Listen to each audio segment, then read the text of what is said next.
My day started with adequate time to accomplish my plans. How unusual. It would begin with 5 hours of driving from southeast Ohio to north central Indiana, where I'm dropping off these items. I've never transported an entire elevator in pieces before, but it seems kind of fragile, so I check it and make small adjustments along the way.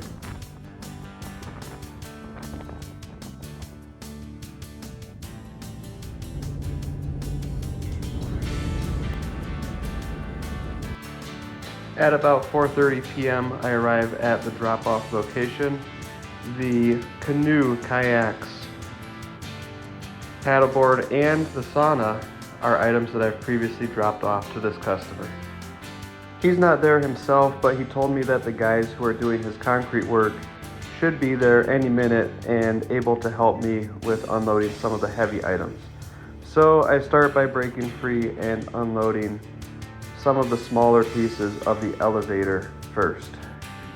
It feels a little bit strange to say this when thinking about how unique and somewhat involved and complicated this item is, but all in all, it was really a pretty easy item to carry. Unloading always goes much faster than loading, of course, and after 10 or 15 minutes, I was done removing things from the bed and cab of the truck and ready to start getting everything off of the trailer.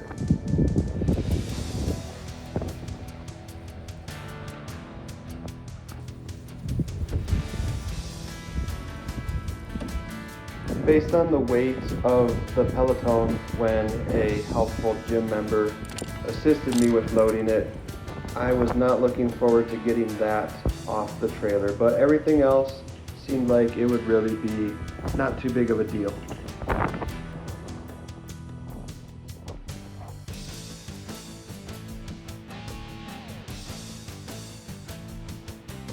The wind was a little bit challenging to deal with, especially when moving these doors, and it was a little bit cold and felt like it might rain, but overall, knowing that I had plenty of time to do this job and get back home made the job just seem pretty chill. I also did myself the huge favor of going into this job extremely well prepared. I have floor dollies, I have a hand truck, I have ramps, I have literally anything I could possibly need to move these items and more. The next piece is extremely heavy, and I don't think that I will need to use ramps, nor do I want to. This I would guess at about 300 pounds. My plan is to simply tip it gently off of the trailer using just the right amount of leverage so that I never have to take the full weight of the item and so that it doesn't slide down in any sort of uncontrolled manner.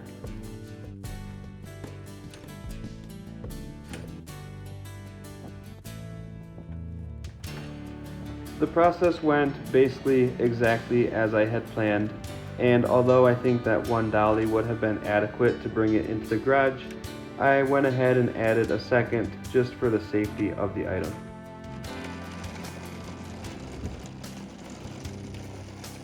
Next up is the peloton, and despite the 0% chance of rain forecasted as of late last night, it is starting to sprinkle, and I sense that the rain will become heavier, so there is an added imperative to get this off quickly, yet still safely.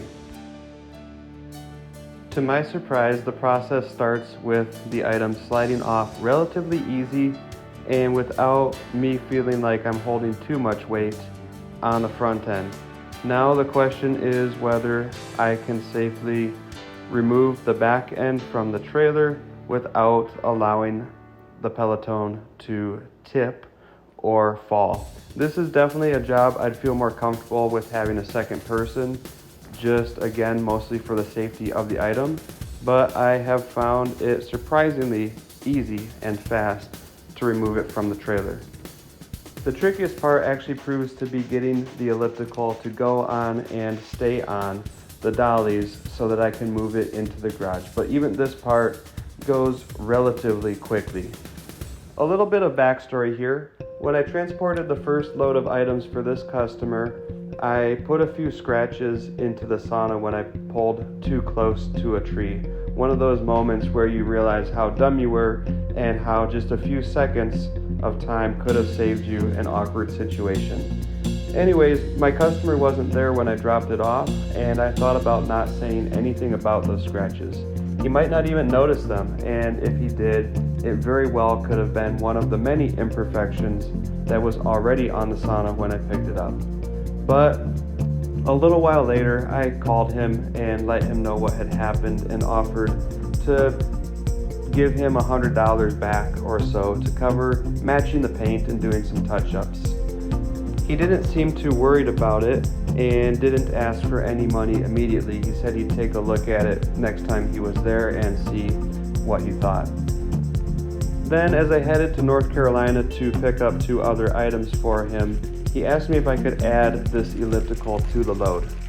It was pretty much on the way and seemed relatively easy, so I said I would do it for an extra $150. He said, why not just call it a wash on the scratches on the sauna?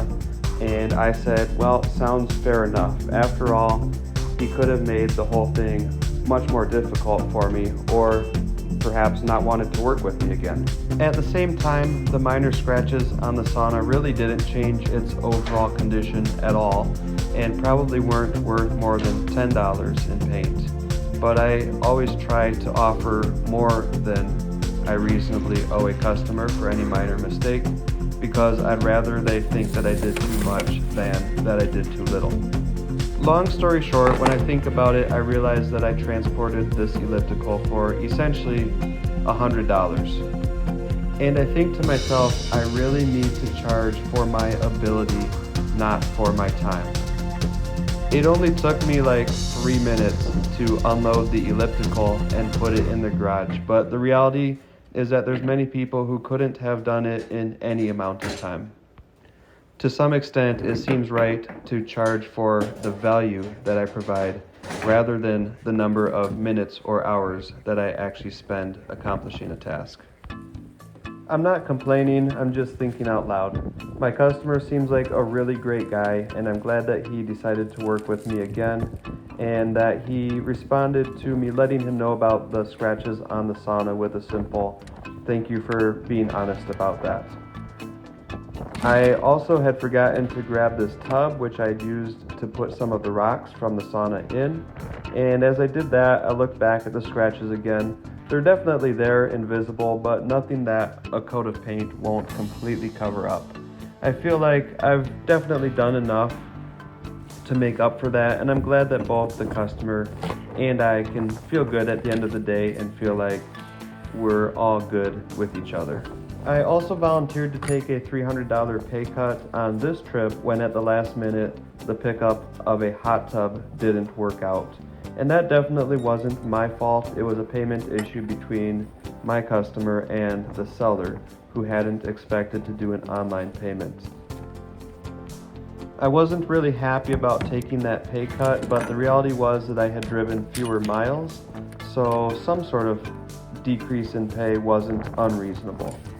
I still got paid the amount that I was looking for the mileage that I did do, but the hot tub would have been the only piece that didn't require any extra steps or any extra wrap or duct tape or other expenses, just the mileage.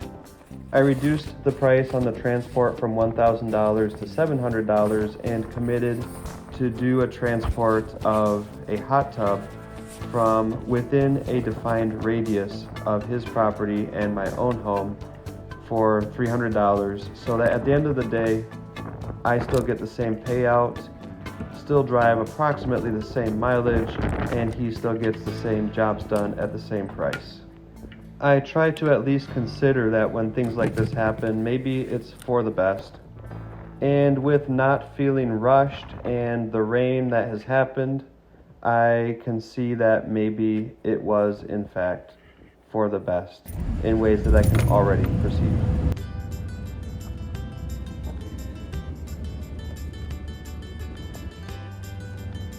As I got close to this delivery, I remembered that getting out of here required backing up. Not just backing up a little bit, but backing up maybe half a mile from his house at the very end of the drive to the first intersection where I could actually turn around.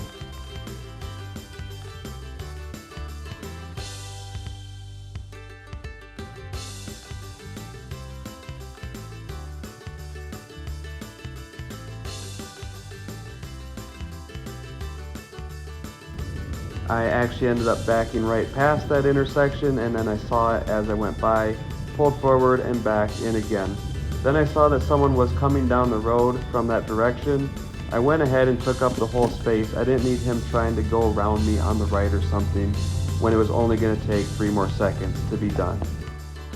I checked Roadie, and sure enough, there was a Tractor Supply gig going straight from where I was in my direction for $64 or something. It seemed worth making an easy stop. Trailer required, sure, that will be okay. I went ahead and hit the navigate button just for the video, but I'm already a step ahead. I took the turn off in anticipation of getting the job. Hopefully the job goes smoothly. I run into a former Roadie driver in the store who reminds me that they don't always. I wanted to get my money. They kept on saying I was getting my deposit in my account, but nothing was showing up. Yeah, and half the time you show up and something isn't right.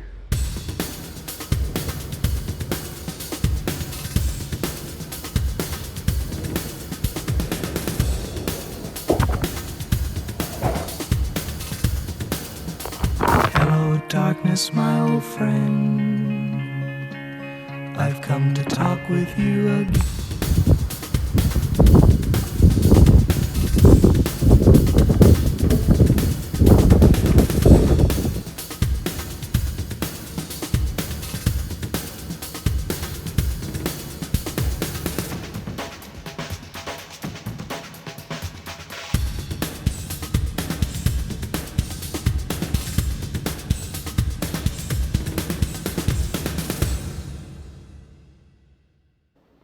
Nothing was terrible about the pickup, but Tractor Supply had put everything onto a pallet that was not secured whatsoever.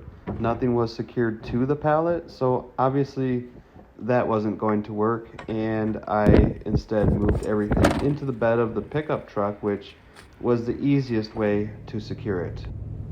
So maybe the temperature is dropping and it's rainy and there's a bunch of extra work to do to get this job done, but I'm in great spirits. I am going to get home at a reasonable time. It's still daylight. I don't have to rush anything, and all of the extra work really feels like a whole lot of me getting paid to exercise.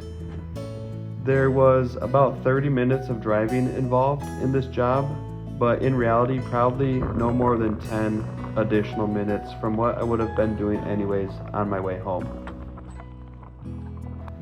As for the work outside in the cold and the rain, that's living. That's what makes you feel alive. I wish that I worked with people more often in this job, but other than that, there's not a whole lot I'd rather be doing than lifting some logs and throwing them on a pile.